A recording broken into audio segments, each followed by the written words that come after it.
Hello guys, welcome back to the Backmarkers F1 show. We're happy to have everybody back along here, Chris, Tyler, and Shaker, and recapping the Hungarian Grand Prix. And we thought that maybe we wouldn't get 4 good races in a row, but we got another good race in a row to lead us off into the summer break. We did. Thank goodness. It's nice to have some nice, good F1 racing. At the beginning of the season, you're like, oh no, this season's going to be awful. Yeah, especially after we were saying it was already over. Yeah. Yeah, we said it was pretty bad. Well, it is pretty much over. Still. But at least we have some good racing up and down the field. Yeah, just dating back, I get to the Austrian Grand Prix. We've had a little bit of everything. Some good wet races in Germany, some comeback drives in Austria. Yeah. Good wheel-to-wheel racing in Silverstone, and now we had in Hungary a one-on-one battle that was the story of the race, but was, throughout the whole race was very exciting. Yeah, it was. Ricciardo did a really good job in trying to pass Magnussen, but not that battle. Oh, not that battle. Sorry, there was a bigger battle than that. I was taking you seriously there. Yeah, which one was it again? But yeah, other than that, I heard some complaints about sort of the way the broadcast was cut because we didn't get to see the likes of Sainz. We didn't get to see sort of the battle with Pierre Gasly, which is fair. We haven't really seen much of Carlos Sainz, unfortunately. Yeah. Mm-hmm. It's always like that, though. It has been last. The German Grand Prix was well covered and trying to cover like the back stuff, but not this race as much for sure. That one, they're excused for that one. There was so much going on that if you miss something, it's fine. Yeah. It was just so crazy. But yeah, I maybe would have liked to see a little bit more of that battle toward the end of the race for 6th or 7th place, but that's all right. So let's start sort of in chronological order. We'll go from the beginning of the race all the way until the end, and we can even start on the Saturday. It was a very special Saturday for Red Bull, and obviously Max Verstappen taking his first pole. He's 94, or at the time he was 93 races in, hadn't had a pole position yet. He had 7 victories and multiple podiums, and that was really the one thing that he hadn't done yet. And it was kind of an unexpected pole position because Red Bull qualifying has always been one of their weaknesses, and to be able to beat 2 of the Mercedes and 2 of the Ferrari was pretty impressive. Yeah, 100th different driver as well to be on pole in F1. Pole, yeah. Which that's a stat he'll have forever, pretty much. Yeah. But no, like you said, a little surprise. The pace that he's been showing lately. I don't think it's the craziest thing that could have happened in qualifying. I think maybe if it was a Vettel getting podium, pole. I'd be more surprised than Max getting pole. But the way he's been driving and the way that Red Bull's been stuck to the track the past 3-4 races didn't surprise me as much as maybe it would have 6-7 races ago. Yeah, that's fair. I think we knew Ferrari was probably going to be out of it this weekend. Yeah. And it was very close. When you looked at the sector comparisons between him and Valtteri, it was barely a tenth of a second, and it was very, very close toward the final sector. So, yeah, I think it's a good step forward, though, for Red Bull, knowing that they can match Honda power for Mercedes power in qualifying. Everybody knows about the quali modes and the party modes, etc. But now Honda has shown that they can deliver that power in qualifying. But the race was a whole nother story. And what you guys are talking about, even though it seemed like the last couple of races as things were getting closer, Mercedes have still got this championship in the bag. And moving on to the race now, they kind of showed the mightiness of that Mercedes in the way that Hamilton came back. But getting to the start of the race, you were talking about how you missed the first, 10, 15 laps or so. 15 laps or and so. you're like, what happened with Bottas? Started second. You figured there was something went down at that point. And you guys were saying at first he hit Hamilton, and then it was Charles Leclerc hitting him, and it's just bad luck. Yeah, that could have been pretty interesting if him and Hamilton actually made contact, because there was maybe a millimeter between them. And if Hamilton knocks some of Bottas's front wing off, you're seeing most likely a puncture for Hamilton, and that's him out of the race. That's Verstappen with a win, easy. Yeah. But that's huge drama at Mercedes. But by the skin of their teeth, they missed it and ended up being Charles Leclerc, who got lucky not getting a puncture and clipping off some of Valtteri's wing, which ruined Valtteri's race. He only finished 8th, I believe. He finished I don't think he got 7th at the end. I think he stayed 8th. He definitely didn't get the targeted 6th. No, he did No, not. he came in 8th. You're right. 8th, yeah. So, not a good race for Valtteri. And now the question raises even more. I mean, Esteban Ocon's there. There's some people saying online, hey, give George Russell a chance Oh, jeez. at Mercedes. So there's silly seasons in full effect, and Valtteri has to be careful during this summer break. A good time for him to regroup mentally and come back in the second half of the season because Ocon's right there and Russell could be right there as well, the way he's been performing as of late. Yeah, we did a video earlier about silly season, and I think that we made the mistake. Bottas does not have a contract. No, for we did make a 2020. mistake there. Mm-hmm. So yeah, our apologies for that one. But it's difficult to sometimes figure out the whole contract situations with everybody. It's very tight and secretive. Yeah. It's not easy as in other pro sports. But yeah, now he's going into the summer break, and I think Toto Wolff and Mercedes have sort of inferred that they're going to make a decision during the summer break. And yeah, interesting with what they're going to go with. You've got Esteban Ocon, who they've been grooming for the last couple of years. Mm-hmm. But they've got a choice to make in terms of this partnership with Lewis Hamilton has been great. I mean, say what you want about Valtteri, but he's done a fantastic job in 2017 and in 2019 as well. I mean, he's won 2 races this year. He's got multiple pole positions out-qualifying Lewis Hamilton at tracks where Lewis has dominated. Hungaroring, for example, Silverstone is another one. So I think that Hamilton's obviously the clear number 1. He's going to be at Mercedes for the next few years. Until he retires. Right. Yeah. Yeah, he's not 100%. going to go anywhere else. And do you want to sort of upset that balance by bringing in this young, hungry guy who might not Yes. fall in line as Bottas has You done? do. Yes, you do. You make it exciting Make him work for for sure. it a little bit more. Yeah, but we could have a McLaren 2007 where the young Lewis Hamilton comes in against Fernando wasn't that old at the time, but experienced world champion, and that rocked the whole boat at McLaren.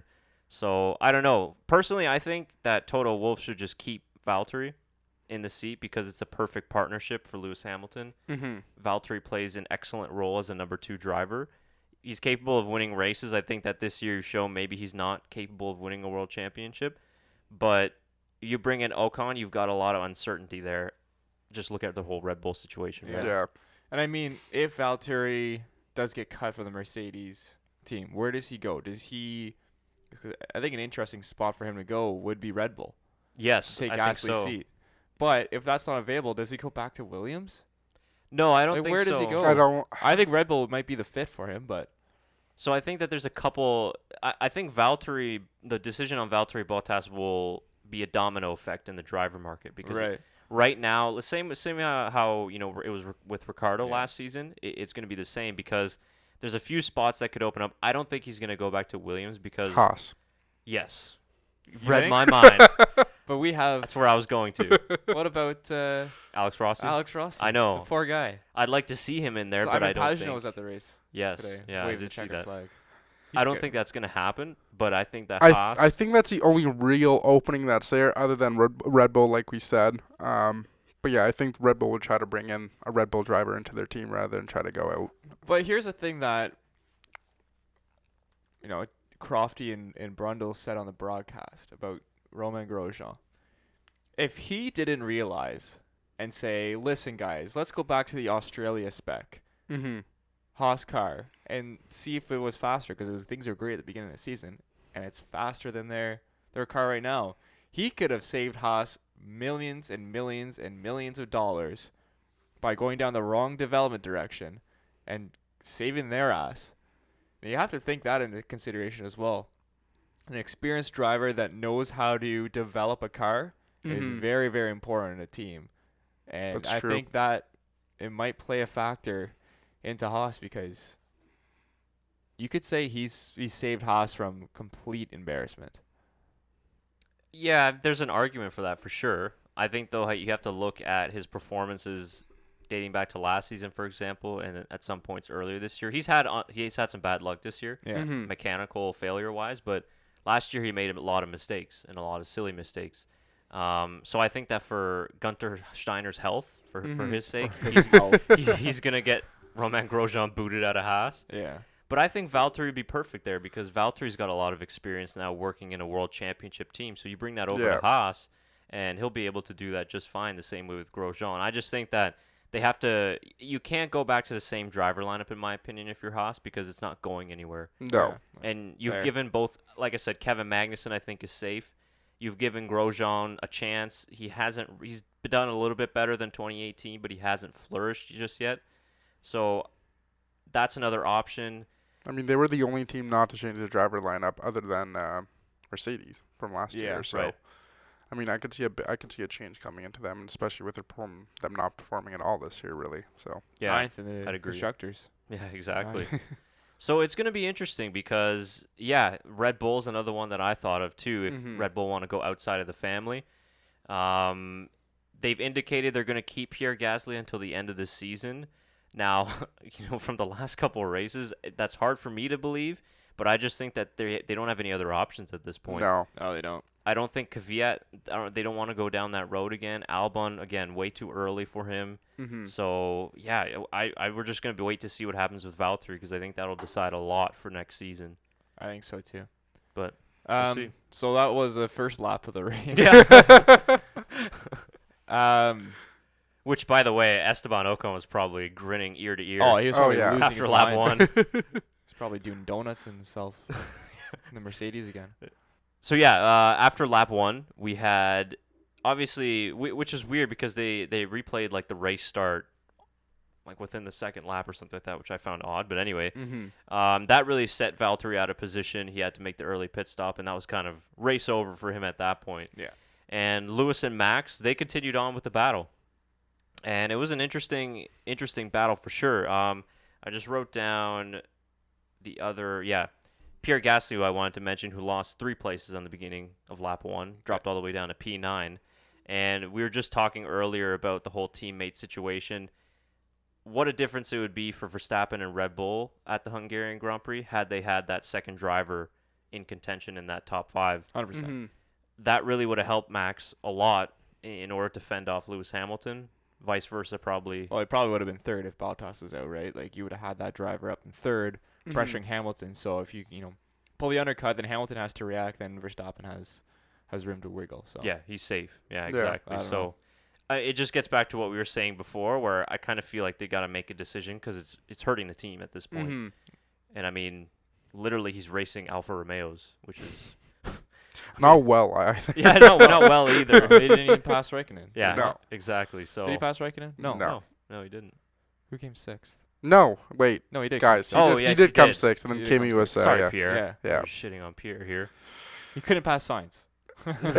I mean, it took him a while to pass Kimi and Lando and those. So, anyway, but another battle that I wanted to highlight before we get to Max and Lewis is the Toro Rossos. How great was that? Awesome racing. Yeah. Nerve-wracking was that, though? Awesome racing. Exactly what you want to see out of F1. Just right on the limit, respecting, knowing that they're teammates as well. Respecting, giving each other room. And in the end, it was Kvyat's right to take the line he did. And Albon had to go wide. Didn't have to go as wide as he needed to, but I think he was just being safe. But Kvyat was going to pass him no matter what. So I was okay with that battle. And great racing from those two guys, showing what you can do. And I think that's kind of a CV. You put that in your highlight reel. Hey, I can race within the limits. I will not knock my teammate out of the race. I will not crash my teammate. Yeah, no torpedo anymore. No, I think we might have to retire that nickname. We'll call him Father now. Father Daniel. He is a new dad. So, congrats to Daniel. But is there a Daniel that's a saint? Is that a thing? Probably. Maybe. I don't know. I can't keep up with that stuff. We'll see. If he gets that Red Bull seat, we'll give him a new nickname. Saint Daniel, yeah. But another thing that showed his maturity too, right, is not tapping into that old torpedo style and punting Albon off the track, because it was very close. I mean, it was literally millimeters, especially in turn 4. So unfortunate that his race unfolded the way it did with strategy, because he ended up P15 while his teammate scored 1 point in 10th. I think that he, like I said, he passed Albon at that point, so he should have been on for a points finish, but just some bad strategy sent him down the grid. So, yeah, I mean, coming off the high of that podium, not the best finish for him and the team, but at the end of the day, Toro Rosso was still sitting pretty good in the constructor standings heading into the summer break. So that third place helped a lot. Yeah, I think it did.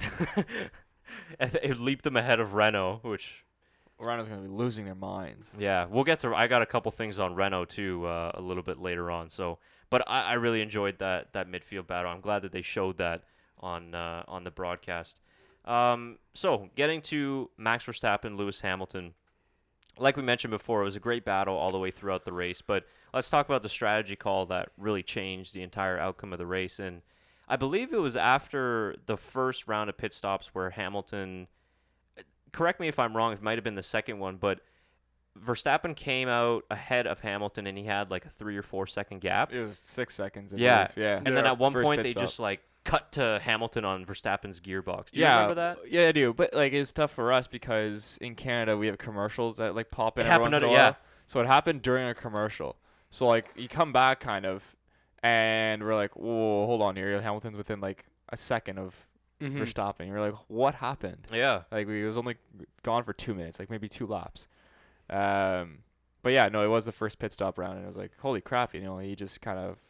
But the problem was that he used all his tires right, kind of then and there in that first 5-10 laps, which ended up working for him because it made Verstappen push his tires, which fell off at the end, which led him get back on doing the 2-stop, which ended up being the fastest way around. I'm sure more teams are now kicking themselves they didn't do a 2-stop. Right. It's true.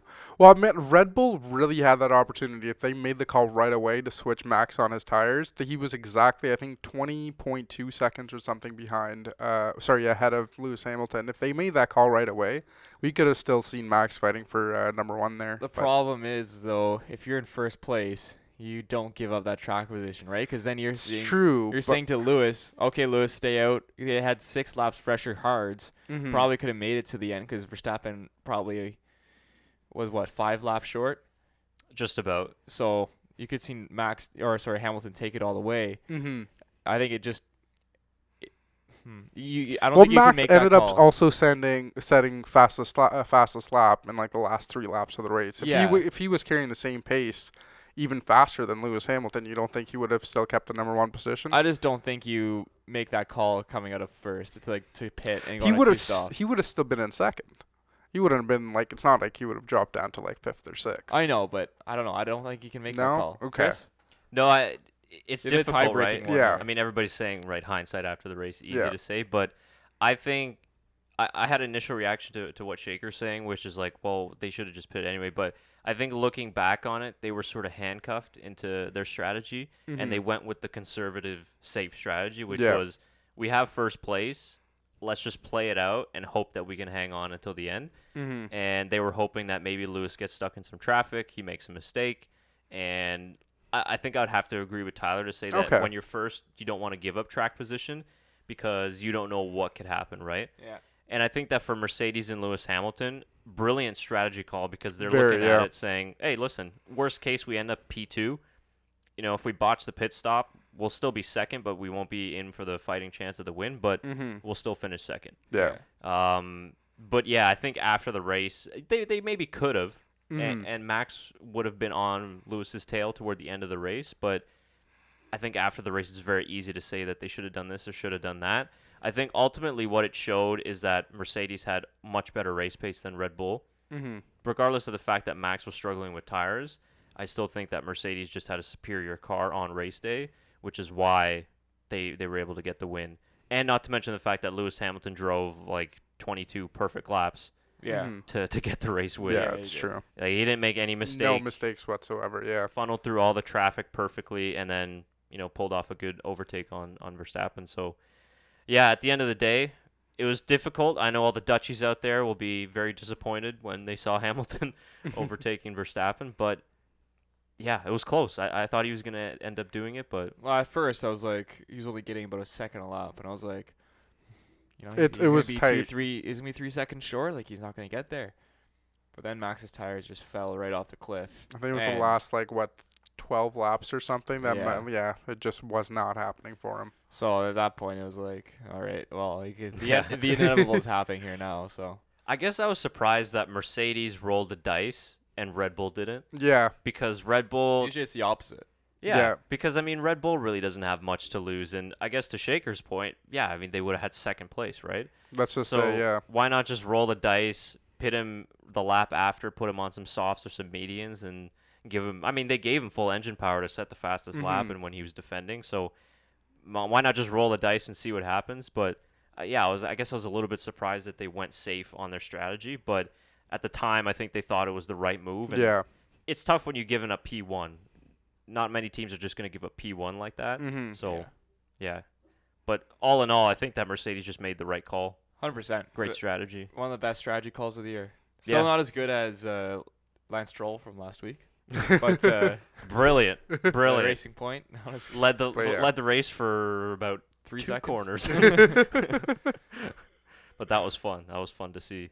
So yeah, any other comments on that strategy call? No, I think it was a perfect one. Yeah, really good call in general. I did want to make the point, or I guess ask the questions to you guys, and maybe Tyler, you remember more than Shaker did because you just started watching F1 recently. But we've seen Verstappen and Hamilton now battle out on track in the last couple of races. We saw it a little bit in 2018. Are we seeing a new version now of Alonso versus Schumacher?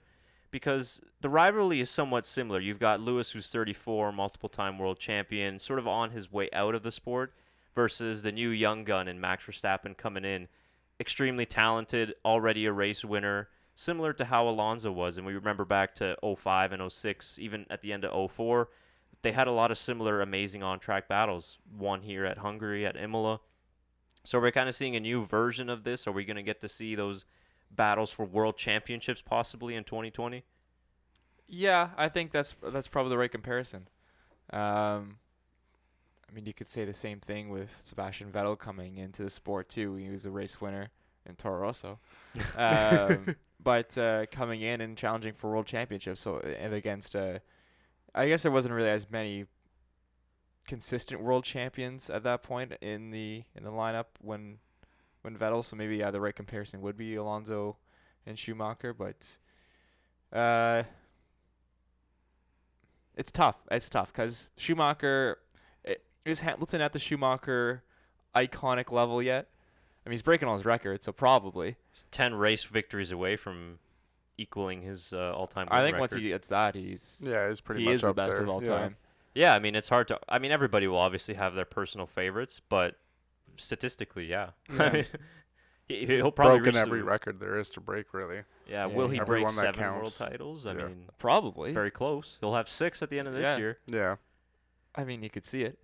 But I'm just thinking in terms of like when we saw it could happen very similarly because you remember the end of 2004 the Ferrari domination ended and here come Renault with new kid Fernando Alonso and okay Ferrari's car wasn't as competitive as it was in the 4 years of domination but they were still battling out for the world champion and then we had Alonso win 2 straight world championships, Renault win the Constructors' Championship. We could sort of see a similar rivalry play out now with Mercedes and Red Bull where Mercedes' domination is possibly ending at the end of this year, although we did think that in 2018. We did, yeah. Got that wrong. We could see the new kid, Max Verstappen, come and challenge the old guard of Lewis Hamilton and Red Bull go ahead against Mercedes. So I was thinking about that as I was seeing them battle it out on the racetrack. It's like, I've seen this before. Yeah. You know, we've sort of seen similar rivalries before, but I think that it could be very exciting because we look back now 10, 12 years ago at those Alonso-Schumacher battles as this sort of changing of the guard. And we heard a lot of that talk after this race of how it is a changing of the guard with Verstappen coming through. And although Hamilton is still the world champion at this point and a very formidable opponent, I'd love to see those two go at it in the next couple of years, if possible. If both teams if they're are fighting both still at the top. there, yeah. Yeah, I'm with you. And I think we could see a lot of that the rest of this year and into next year. Obviously, depending on off-season upgrades and rule changes or whatever you see. But, yeah, I could see that. It's a good comparison. And it should be fun. I mean, they got a lot of respect between each other now. Will that change? Probably. If things get tighter and things get more fierce. If someone crashes someone out, then you'll start to see. That's what creates the rivalries, right? Did you guys see Lewis Hamilton's interview after the race? Yeah, I was going to mention that. Yeah. Did the press conference? No, not the press conference. Oh, okay. It was in the paddock where they were asking. It's like, is there any reason you didn't push as hard as you should have against Max Verstappen? He's like, I just didn't want to get hit. Oh, yeah. Oh. He's like, there would have been, I basically tried to give him as much space as possible. And then he's like, there was some instance where I held back where I shouldn't have, but it was Max, so I just did it. And he's like, I could have given it a little bit more to get past him the first time around. I was like, oh, okay. He knows. Yeah. He remembers. That's fair. I mean, he just knows that Max is going to get his elbows out. Yeah. Right? So I was seeing I think I retweeted it. The press conference they were like so respectful between him, Vettel and Verstappen. Like it was really cool to see because they were joking about, well, not joking, but they were talking about like Vettel's having another child, and they were talking about, one of my favorite parts was they were talking about Alonso coming back, because Alonso had tweeted out, oh, like what a great battle between Verstappen and Hamilton, and he said like some good things, and they were asking like, oh, like would you want him back in F1 or something like that, and I think Max at one point was like to Lewis, he's like, oh, you should ask Toto because there's like a seat open, and Lewis is like, Valtteri's been great. He's like, he's won races. I think that the seat's open for you. I was like, ooh, ouch. That's a little jab at Pierre Gasly. Well, now you raise the point. If Alonso does come back, does he get a seat at Mercedes? Does he get a seat at Red Bull? Is that an option? Vettel then made the point about the Red Bull thing. He's like, I don't think Japan will be happy with that. That's true. Yeah, it's true. That's true. I think we can cross them off the list on that Yeah, I guess one. he wouldn't go back to Honda, eh? No. There's an example of burning bridges that you're standing on, right? Yeah. So maybe it is Mercedes, and then Ocon gets screwed for the second straight year. Oh, could you imagine? Maybe he goes to Red Bull. He's sick of it. Goes to Red Bull. We've said that before, right? I don't think so. Do you guys Silly not season. remember Brazil? What? No. Brazil of last year. Again, as I said, that was Max's Long fault. time ago. Yeah, that was Mercedes. That was Max's fault. Here we go again. Well, we've also said Renault too, right? If crazy silly season, right? If Hülkenberg were to move to Red Bull, Ocon moved to. He can move, but or Alonso comes back to Renault. I don't man. think so. There's so much. It's confusing. Silly season. And it's gotten to the point now where people online are just posting their opinions. They're like, "Oh, I heard rumors that." Yeah. I heard a crazy one where somebody's like, "I've heard rumors that Ricciardo's going to go back to Red Bull and Gasly to Renault," and I was like, "Well, that's just silly. That's an opinion, not a rumor." I'm pretty sure Ricciardo's guaranteed for next year. Yeah. I mean, in writing. So. Yeah. But that to me paid bank. Yeah. So, well, actually, speaking of Ricciardo, I did mention, we talked about it earlier, the battle between him and Magnussen. Yeah. I wanted to get your opinion on, what did you think of Magnussen's defending the swerving? Hard racing. Yeah. I'm fine with it. I think there Make was him pass. I'm fine with it, but it was a little bit aggressive. It was aggressive, but it's Magnussen. It's going to be aggressive. Yeah. Magnussen doesn't care. And that's been known throughout the season. I'm sure Hülkenberg gave him a stern warning, like, "Oh yeah." But it's known for Magnussen, same as it's known for Max. So you have to be very strategic with your passes. And usually we see Daniel as the overtaking magician, but maybe he's met his match in terms of the defending magician in Kevin Magnussen. Well, Ricciardo really appreciated Magnussen's driving. He gave him a very nice hand gesture at the end of the race. Yeah, he gave him the number 1 sign. Yeah, he's like, "Hey, you were the best. You were a number 1, man. You were the best defender." I didn't know. I want to see this. I haven't seen this. Oh, you haven't seen it? No. Oh, it's pretty funny. See, just the amount of things that we miss on the broadcast, right? Well, they completely showed it. They didn't even blur it out on the F1 site. Oh yeah. Well, I mean, why would you blur it out? It's a very positive, sort of hand gesture where you're saying, "Great job, great work, P1, P1, Kevin, P1." That's great. Why don't we put K-Mag at Renault with Nico Hülkenberg? Oh. That would be an interesting that would be team very up. fun. And Ocon and Max at Red Bull, Fernando and Lewis at Mercedes. Ooh. Yeah, there we go. Could be crazy. Your 2020 world champions would be Ferrari because everyone just crashed. Yeah, that's right. Yeah. Alfa Romeo per second. Can we? You falling down here? My mic's falling down. Can we talk about the Ferrari battle at the end? Why? Was that really a battle? I don't know. I just thought it was good racing from the two. It was of good them. overtake. It was good overtake. But I don't know. I think Charles Leclerc was just out of all tire wear in his tire. He had no chance to was really. Ferrari even in the same race? They were, surprisingly. I don't know. I thought they were actually a key battle. A full minute behind. It was closer than I thought. Yeah, they were 61 seconds behind Max Verstappen, and then Max Verstappen was 17 seconds behind Lewis Hamilton. So that's a full lap. It was much. a pole position. Oh, sorry, podium position. Yeah. That this pass was for. We do have to remember. Okay. Yeah. All right. Well, that's fine. It's just that Max and Lewis was just so much more exciting. Well, and I you just know, but forgot about Ferrari. The little things. No, like I I think said, Vettel it's still a had a race. good race. I think towards the end, like I said, I don't think Charles Leclerc could really do anything to defend his position. It was the same thing same position that Max was in. Right. He was all tire wear as much as he tried, and I think that's where it's even in the Lewis Hamilton Max Verstappen thing. I think Max realized there was nothing he could do. Yeah. That's why he kind of just went over to the side. I found even in the overtake, there was no real. He tried to fight it off, but there was just nothing he could do. Yeah. Legend has it that Max is still telling his race engineer he has no grip. No grip. I have no grip. I'm going to tell you again, I have no grip. Max, we've understood. There was like 3 of those messages. I was like, is that a code or something? Yeah. I actually have grip. Yeah.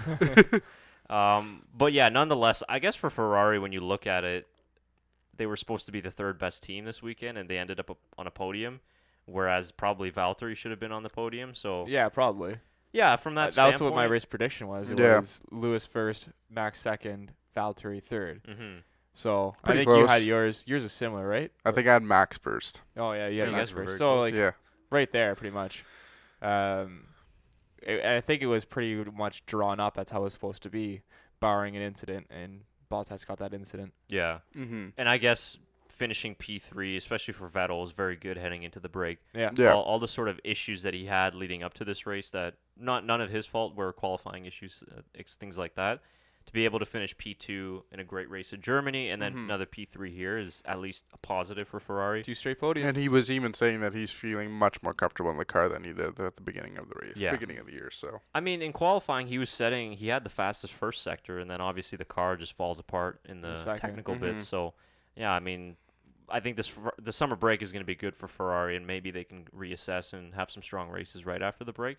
But we'll see. We'll see where they go.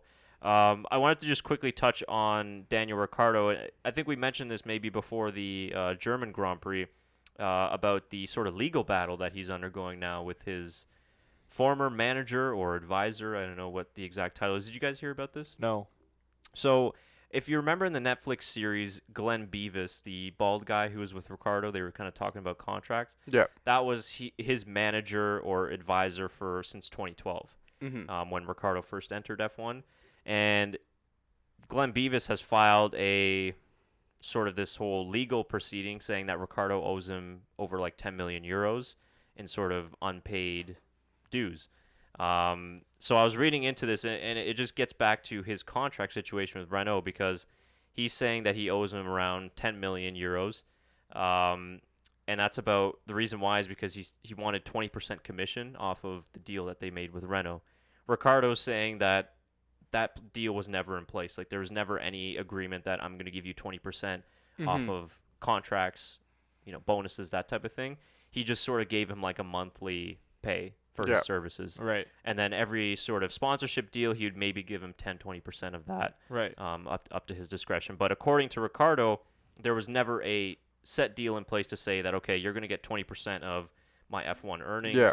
So that's why this whole dispute is going on. But anyways, it was interesting because his manager is claiming that he's the one responsible for the Renault deal, saying that he, was talking with Renault back in 2017. Ricciardo says that's not true. It happened in 2018, and it was more his dad that sort of pushed him in that direction. But it's interesting because if he wants sort of that commission from the contract, I was reading that Renault contract is probably around 20 million euros then, because it's about half of what this guy is asking for. So it's interesting that Renault paid around 20 million euros, which I don't know how much that is in dollars, probably around 25, 26 million. yeah, close to 30 Yeah. million, which is a lot of Yeah. money. I mean, that's at the top tier of Yeah, for F1 sure. pays. So it's interesting that Renault is paying that much for Daniel Ricciardo, and they're not getting much in return. Not really the fault of Daniel Ricciardo, right? It's more the car, but getting back to that crazy rumor of him going back to Red Bull, but is Renault going to look at the whole Daniel Ricciardo situation and say, like, is it worth paying this much money when we're not even fighting at the top? And if you're Daniel Ricciardo, are you looking at this going, I think I made the wrong decision? Well, you probably made the wrong decision. But I don't think Renault could blame Daniel Ricciardo. No. No, I mean, he hasn't really done much No. wrong. Yeah. No, well, he's had a car that's not that great. So, No, exactly. Renault need to figure it out in the factory because they want to be challenging the top 3 and make it a top 4 Yeah. when they can't even pass, a racing point. Yeah. So, And I think even Toro Rosso is ahead of them in the constructors, if I'm not mistaken, right? yeah, no, Toro Rosso is ahead. It's McLaren, Toro Rosso, not Williams. Renault. Renault. Yeah. Yep. That's bad. Yeah. They've had a horrible It's not season. by much, but yeah, they're ahead. They're up. Toro Rosso has 43. Renault has 39. Because we said in the beginning of the year too, right, is that Ricciardo could look like a genius if it turned out like a Hamilton move to Mercedes. But I looked it up, and in 2013, when Hamilton made his move to Mercedes won 3 races that year and got 8 poles. Renault don't even have a top 5 finish this year. Yeah. Yeah. They've been absolutely brutal. A race like Germany, for example, where they could have been on for a podium, Hulkenberg binned it in the wall again. Ricciardo had a failure. So these smaller teams like even Alfa Romeo are getting some better results, and McLaren, who they're supposed to be competing with, they have the same engine for Christ's sakes, and they're doing such a poor job, and apparently they have all this money to spend. And I guess Christian Horner was right when he was joking in the Netflix series when he's like, you're gonna have enough money to spend on your car after paying your driver. So he knew what was true. up. Yeah, he knew how much the deal was overall, right? Yeah, Because he probably knew what Red Bull was offering as well. Exactly. right. Yeah, it's a good point. So I think Red Bull's laughing now, and Oh, the thing with Honda's worked out very well this season. So it's kind of hilarious how well Honda's worked out. Eh? yeah, Compared to what it was with McLaren, and just you find the right fit and the right people and To work with, yeah, Yeah. exactly. yeah, it was just funny to kind of bring up because it was this time last year where he roughly made his decision yeah. and kind of shocked the whole F1 world. And he So dove into the ocean and made his decision. yeah, yeah, exactly. If you haven't watched the F1 series, Yeah. That was a bit anticlimactic, honestly. I was hoping for I could get the phone call between him and Christian Horner. I was or hoping something. Christian Horner and Cyril start fist fighting, brawl. It would have been fun. It would've been fun. That was pretty testy last year. All right, did we miss anything else from the race? No, I don't think so. I think we covered pretty much. We only had the one retirement in Grosjean. Right. And that was it. No Yeah. crashes. Yeah, let us know what you thought of the Hungarian Grand Prix. I think we were talking before the show started. Probably out of the last 4 really exciting races, maybe Third or ranked, fourth. Yeah, 3rd or 4th. But nonetheless, it was still good. And, Good race. And we still enjoyed it. And obviously, we got the great Verstappen-Hamilton battle, which everybody is talking about post-race. So that was great. Yeah, let us know your thoughts on the Grand Prix down below, and any discussing points from what we discussed here already Yeah. today. I want to give a quick shout-out in the F2 Championship. Nicholas Latifi winning the first race in Hungary, and Mick Schumacher His first winning win. the sprint race. Schumacher is back on top of the podium. Yeah, he is. How are those races PVR'd? Haven't watched them yet, but I already knew the outcome, so it's fine. Yeah. Yeah, I'm excited to see how it plays down and goes down. So I'll be watching those. Yeah, he's had a bit of a rocky start to his F2 career, but sort of been getting it together the last couple of weekends. And yeah, it's great to see Mick on the podium or in first place again, sort of blazing his own trail in the sport. And yeah, it's interesting to see another Schumacher on the top of the step of the podium. And yeah, I think we talked before, just like the similarities between him and his dad. It's pretty crazy. So yeah, I think that about does it for everything in the Hungarian Grand Prix. So yeah, we are at the summer break. We are, 11 races down? I think so. 10 to go. Yeah, so the season's kind of on its way to wrapping up now, and it would have been interesting, I think, if Max would have won this race. Let's say Lewis wouldn't have finished in the points. I think it might have been interesting second half of the season, championship-wise. I think that it is over for the most part. Lewis is going to be world champion unless something catastrophic happens. I think the battle now is going to be between Valtteri and Max for the second. Yeah. And I think that will be a huge goal for Red Bull now to push ahead. There's been And 12 races. 12, okay. So 9 enough. yeah, so round 12 of 21. It's going to be a huge push at the Red Bull factory because if they can get second in the championship this year, finishing ahead of both Ferraris and a Mercedes, I think would do really well for them. What you guys were talking about last week about possibly Red Bull I can't speak today. Competing for the 2020 World Championship would be really good for them. It would be, and I think it's a goal that they can now see and probably achieve. I saw. Who knows with Ferrari, right? They could have a full new package next year, and yeah, hopefully all three of them do, and we get a very close battle. Like hopefully everyone does. Yeah, well, that's a dream. Better racing overall. Well, and Vettel even said in his post race that in his 10 years of F1, they've never found this sort of silver bullet of fixing things right away. So, I mean, we just talked about Renault. If there's no silver bullet, they're going to have a long way to go to get to long way. Even Red Bull or Ferrari status. So, Ferrari, obviously, this season's kind of a write-off. I think the goal now, if you're Ferrari, in my opinion, is you come out and you put everything to win your home race. Oh, 100%. First and second place, lock out the front row, finish like that. And at the very least, you win your home race. They always have bad luck in Monza. They do. They have the last couple of years. So it's a couple of good tracks for them. Belgian Grand Prix first, which is also another good track for them. Yeah.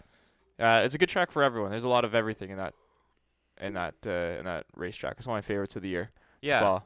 And it seems like the field has, I mean, at least in the top three, it's gotten a little bit closer. I mean, the whole field, everybody except, I think, Leclerc was lapped in this race. So it's not like the field is closer, but at least Red Bull is fighting for victories now, and hopefully Ferrari can get their first win post-summer break.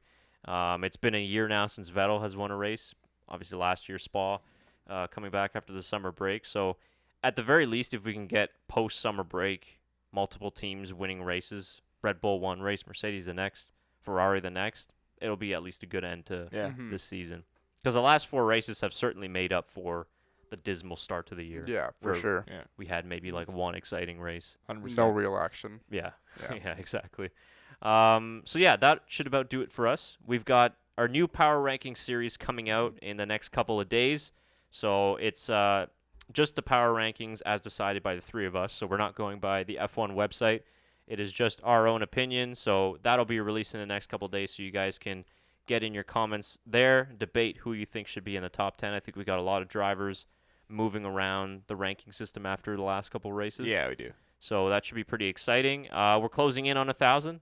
Yep. We're 11 away. 11 away. Yeah, 11 away. So thank you very much to everybody that's subscribed. If you're new, please hit that subscribe down below and get us to 1,000 during this summer break. We've also got our fan Q&A that's going to be going on in the middle of the summer break. We've got about 10 questions or so that fans have already submitted. So get those in either in the comments below or hit us up on Twitter, Facebook, email, whatever you want. It could be anonymous if you can include your name.